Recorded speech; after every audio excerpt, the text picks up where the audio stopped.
하겠습니다.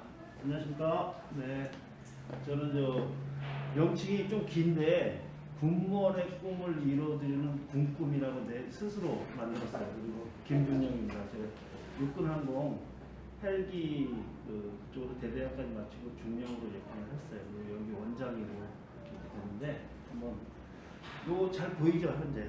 저 뒤에 있는 친구 잘 보이나요? 여기 이제 판서도 필요해서 제가 그냥 바로 빔 프로젝트를 칠판에다 바로 띄웠습니다. 네, 그러죠. 자, 제 소개를 한번 눈으로만 한번 보세요. 이거 동영상 본 친구들도 있고 하니까 앞에 부분은 똑같습니다. 저도 항공을 전공했어요. 정석항공을 나오고 인하공전 항공기획과 나와서 3, 4학기에 가서 90년도에 가서 14년까지 약 25년 정도 군대 생활을 했는데 그 중에서 24년을 그러니까 소위 1년은 보병 소대장을 했고 나머지 24년은 헬기 이제 항공 조종사, 정비중대장 뭐 이런 쪽으로 지금 근무를 하게 됐죠. 그리고 그 이후에 2014년도에 졸업하고 나서 그러고 나서는 밑에 보는 것처럼 뭐 인하항공직업전문학교에서 교수부터 시작해서 부학장까지 그러니까 실제 학생도 가르치고 진로도 지도해보고 뭐 전체 관리도 해보고 이런 역할을 다 해봤고요. 그래서 그 관련된 항공 조정이나 정비 관련해서는 평진원이나 아니면 고용노동부 다 그 강의 자격을 다 갖고 있고요. 현재 여기 원장이면서 에이스 항공 직업전문학교 여기 군지원 센터장입니다. 여기에도 학부 학생들이 있으니까 이 친구들이 졸업하고 나서 부사관이나 뭐 삼성한 학교에 이렇게 가고 싶은 친구들 있잖아요. 저를 거쳐서 이제 딱 가는 거죠. 그래서 25년 군대 생활했고 9년간 직업군인 및 군무원으로 제가 한 대충 따져보니까 한 900명 정도 이렇게 보낸 것 같아요. 네, 그렇게 보냈습니다.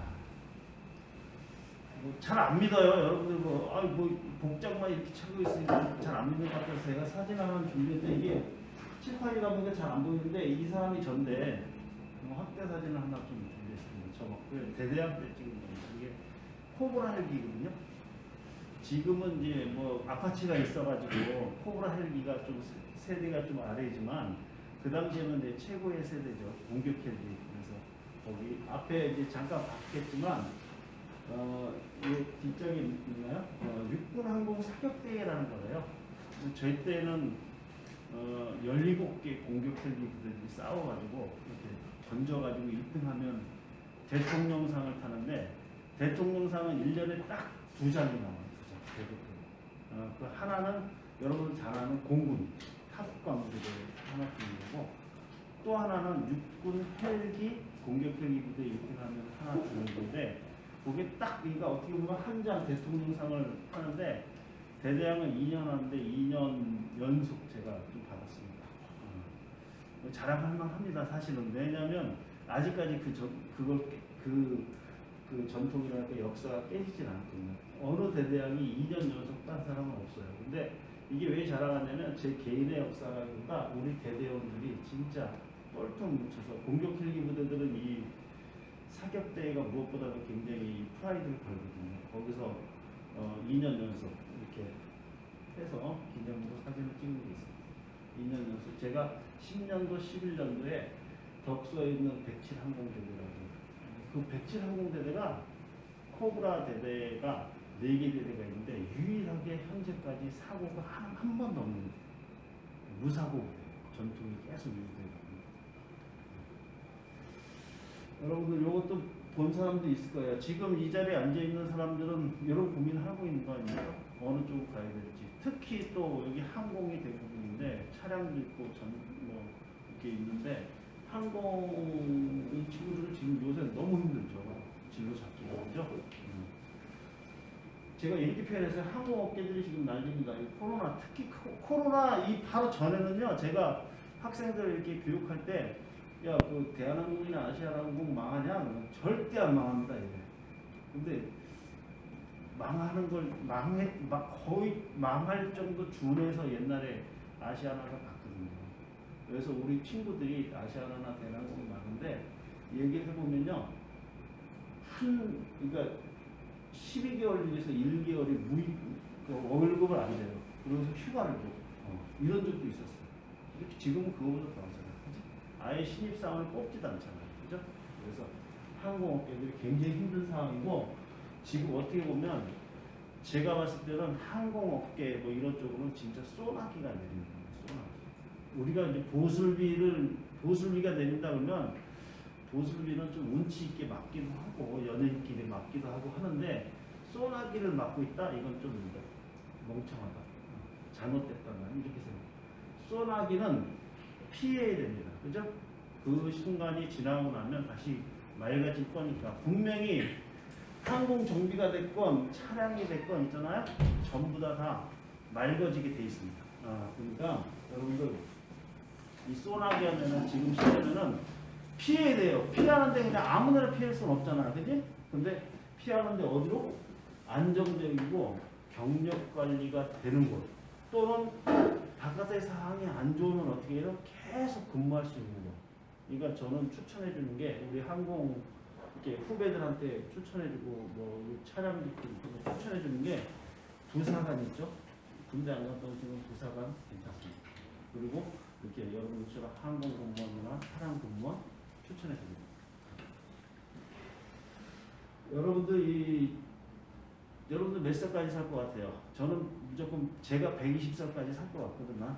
지금 이제 54인데, 54입니다. 근데 우리 어머니가 85인데, 85이세요. 그럼 우리 어머니가 거의 90 이상 100살까지 사실 거니까 저는 한 120살까지 살 것 같고요.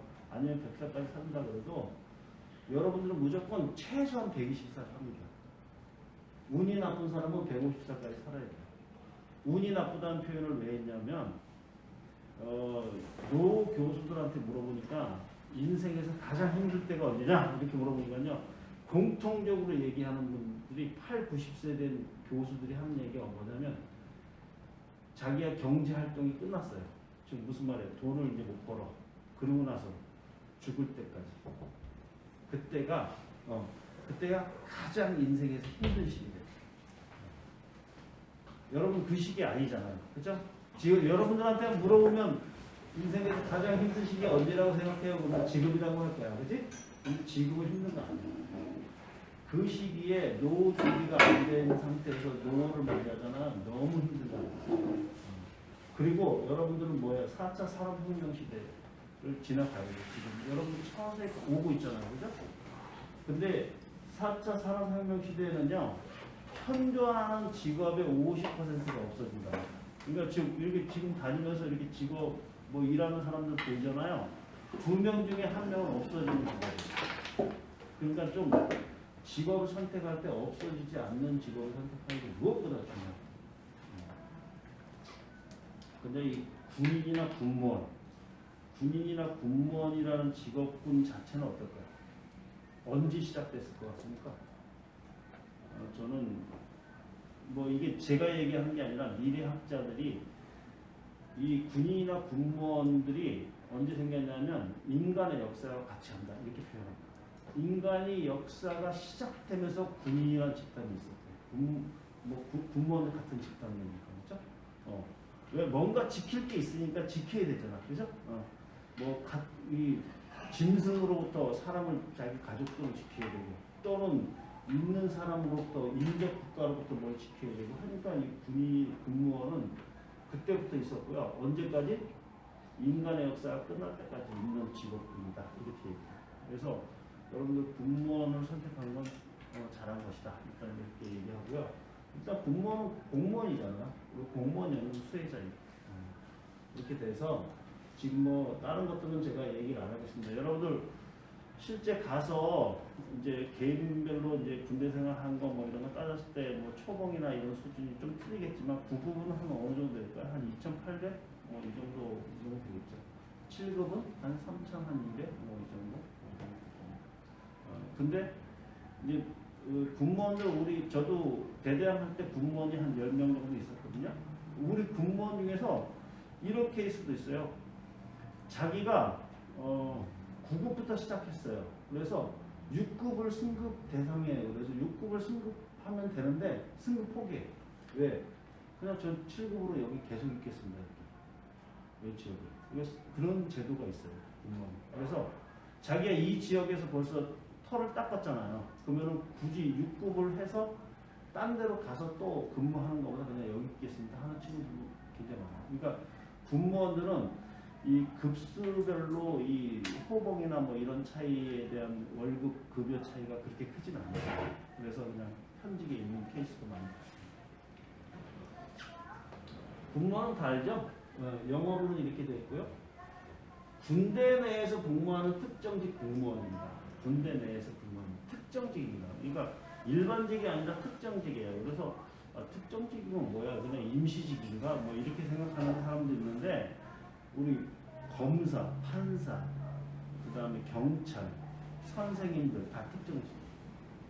특정직이란 말 뜻이 약간 이런 것도 있는 것 같아요. 뭐냐면 힘이 있다. 언제? 평상시에 있을 수도 있지만 우리 군인이나 공무원은 언제 힘이 있습니까? 전쟁이 일어나면 힘이 있죠. 전쟁이 일어나면 군인이나 공무원만큼 힘 있는 직관이 없어요. 특정직은 어떤 특수한 상황에서 특별하게 힘을 부여하고 관리하는 그런 직관을 특정직 공무원이라고 봅니다. 그래서 지금 직군은 여러 개 있어요. 여러분들이 가려고 하는 항공 관련된 것도 있지만 차량도 있고요. 그 외의 것도 해서요. 지금 47개가 있습니다. 지금 47개. 또 우리 군대의 모습이 앞으로 어떻게 되냐면 미군의 모습을 계속 따라가는 거예요. 여러분,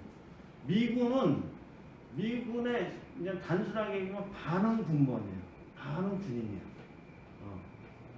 그렇게 돼 있어요. 그래서 거의 우리 군도 앞으로는 반까지는 안 되도 적어도 3분의 1 이상 군무원으로 채워집니다. 왜 그러냐면 우리가 왜 그러냐면 지금 제일 중요한 게 예를 들어서 이런 군인이 이렇게 군대라는 게 이렇게 파이가 있다 이거예요. 파이가 지금 예전에 어떻게 됐습니까? 60만 대군 정도를 유지했어요. 60만 대군을 유지했는데 이 60만 대군을 유지하는 이유가 뭘까요? 나중에 니들 그 면접이나 이럴 때도 이런 것 좀 교육시키긴 하는데 왜 그러냐면 제일 큰 이유는 북한군 때문에. 북한군이 뭐 120만, 뭐 예비군까지 따지면 240만이지만 120만 정도 된다. 140만, 120에서 140만 정규군만 따졌을 때. 근데 병법에 의하면 공격하는 사람이 방어하는 사람의 3배수 이상 되지만 공격이 먹힌다. 이렇게 되었단 말이지. 그래서 얘네들이 120만이니까 우리가 공격당하지 않으려면 40만 이하로 떨어뜨리면 안 돼. 그래서 60만 정도로 유지하고 있었어. 그런데 지금 어떤가요? 우리 사회가 인구 절벽 시대를 맞이하고 있다는 거죠. 지금 여기에 이제 고등학교 3학년 친구도 있고 올라가는 친구도 있고 뭐 이런데 고등학교 3학년, 2학년, 1학년 얘네들은요 여러분들의 거의 3분의 2 정도밖에 안 돼요. 인원이. 그래서 여러분 군대 생활이 2년 정도 한다고 칩시다. 2년 하면은 60만 대군에서 옛날에는 한 요 정도가 간부였고 나머지 병사로 다 채웠어요. 근데 이 병사로 채우면 어떻게 돼? 40만 정도를 채우는 거잖아요. 40만을 병사들로 채우는 거잖아. 아니 40만? 뭐 45만? 이 정도를 병사로 채워야 되는데 어떻게 됩니까? 2년 안에 채워야 되니까 그러니까 같은 나이 또래 애들을 25만이나 이 정도를 군대를 끌고 와야 돼. 근데 지금 그 나이 또래 애들이 지금 현재 군대 와야 되는 나이 또래 애들 몇 만이라는 건 30에서 35만밖에 안 돼. 그러면 군대 다 데리고 거의 다 데리고 와야 되는 거죠. 그럼 사회는 누가 돌려요? 사회를 돌릴 사람이 없어. 그래서 군대 제도, 군대가 바뀌는 겁니다. 어떻게 바뀌어요? 약 40만 정도로 줄어듭니다. 이게 국방개혁 이점 정도입니다. 40만 정도 줄이는데 줄여도 어떻게 줄일 거냐면 이제 단순하게 얘기하면 요거는 군인 간부, 군 간부. 요 4분의 1은 뭘로? 군무원으로. 나머지 여기만 병사. 이런 제도로 가는 거예요. 그래서 군인이나 군무원 간부들은요, 이제는 어떤 제도로 가냐면요, 옛날에는 어떻게 됩니까? 옛날 정부들이 특징이 뭐였어요? 청년 실험 막 이렇게 나오니까 어떻게 했어? 하사들을 많이 뽑는 거야. 그래서 하사들을 엄청 뽑아서 걔네들을 마치 4년 동안 딱 이렇게 취업된 것처럼 지수만 높이고 그 다음에 4년 뒤에는 장기 안 시켜주고 내보내는 이렇게 했는데 지금은 이제 제도가 바뀌어서 어떻게 보면 군무원들을 장기를 많이 시켜. 그래서 오랫동안 복무할 수 있도록 해서 요 부분은 거의 변동이 없게끔 만들고 병사들만 왔다 갔다 좀 하게 만들고. 그러니까 딱 여기서 키포인트가 뭐냐면 여러분들 앞으로 길면은 3년, 2년 내에 군무원까지 군무원 정원, 군인 간부들 정원들을 거의 다 채운다는 뜻이야. 팍 채워갖고 이제 미래의 전력인 우리 젊은 애들이 인구 절벽에 대비해서 기존의 간부들, 그러니까 군인, 군무원 간부들을 반 이상 채워놓은 상태에서 요거는 왔다 갔다 하게 만드는 거지. 그래서 2, 3년 내로 여러분들 군무원 빨리 들어가야 돼. 군인 간부로 발사 혹시 생각이 또 있는 사람은 부사관이든지 장교든지 빨리 가야 돼요. 이제 앞으로는 장기 되고 뭐 이런 거 걱정하는 시대는 아니고 장기는 대부분 시켜주는데 들어가기 힘든 시대가 올 겁니다. 그러니까 군무원도 지금은 어떻게 보면 행정직이나 군수직을 지금 한 3년 동안 되게 많이 뽑았죠? 뽑아서 거의 행정직, 군수직은 거의 채웠다고 보는 겁니다. 제가 볼 땐 뭐 누가 맞을지 모르겠지만 근데 이제 기술직을 채우는 거지. 그래서 기술직도 앞으로 작년도 21년도 많이 뽑았죠? 22년도, 23년도, 길면 24년도에 걸쳐서 대부분 뽑아놓고 그 다음부터는 어떻게 되는가 다 채웠어. 그러면 이 사람들이 정원이 돼야지만 결혼이 생기는 거잖아요. 그죠? 그때 이제 앞으로 30년 후에나 그치? 40년 후에나 또 많이 뽑는다는 거야. 그런데 그러면 예, 뭐 그럴 리는 없겠지만 여러분들이 3, 40년 후에 내가 준비해서 들어간다 뭐 이런 사람 없겠지만 만약에 그렇다고 쳐도 있잖아 3, 40년 후에는 우리나라 상황이 어떻게 바뀔지 몰라요. 그래서 북한하고 관계가 좋아지고 그러면은 이 정도 병력이 필요 없을 수 있어. 그러면 이번에 많이 뽑고 다음이랑 기약할 수 없는 시대가 올 수도 있다는 거야. 다음에 군무원은 아예 안 뽑고 저절로 손실되게 만들 수 있어요. 그러나 우린 좋은 점이 뭐예요? 지금 여러분들이 합격돼서 들어가면 뭡니까? 좋은 점이 공무원은 그죠? 이런 표현하면 좀 그렇지만 철밥통이니까 정년까지는 무조건 보장하게 돼 있어요. 그러니까 여러분들은 그런 걱정을 할 필요는 없는데 다음을 기약하고 내년에 준비도 하고 이러다가 들어가는 길이 굉장히 좁아질 수 있다. 이걸 얘기합니다. 자, 여기 보면은 뭐냐면 군인은 여기에서 이 군인 있죠. 군인 간부들은 어디로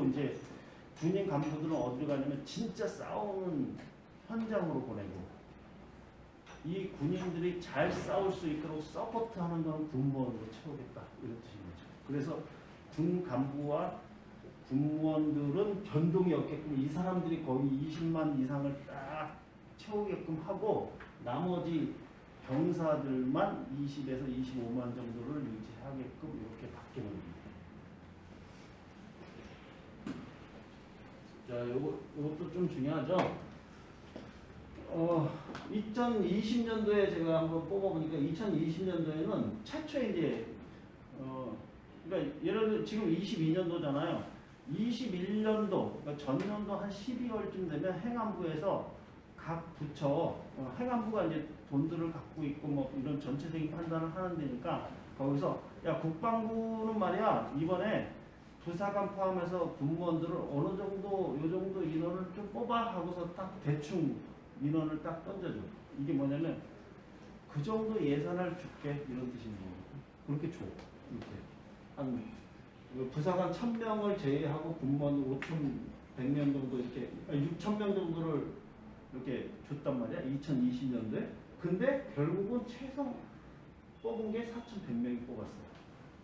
근데 작년도에는 어떻게 했냐면 7682명을 줬어요. 부사관 플러스 군무원까지.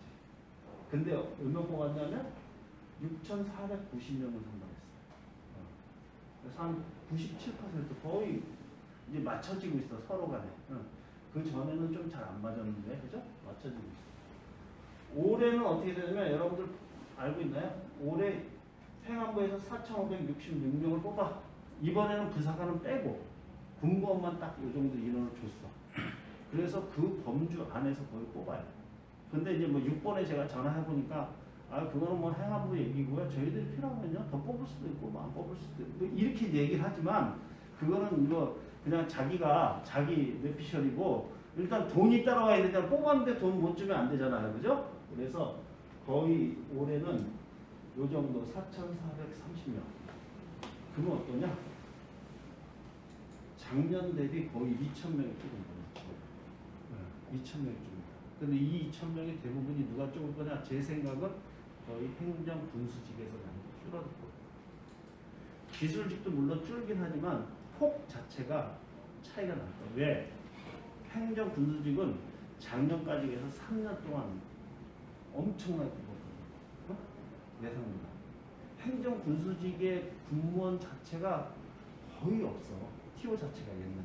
근데 이런 지침에 아까 얘기했던 그 지침에 의해서 행정 군수직의 공무원을 3년 동안 많이 뽑아놔서 거의 정원을 채웠다는 거지. 이게 이렇게 돼. 국방부든지 아니면 정부 부처의 인원이 필요해서 100명이 필요해서 100명이 필요하잖아. 그러면 100명을 한 번에 뽑지 못해. 왜? 돈 때문에.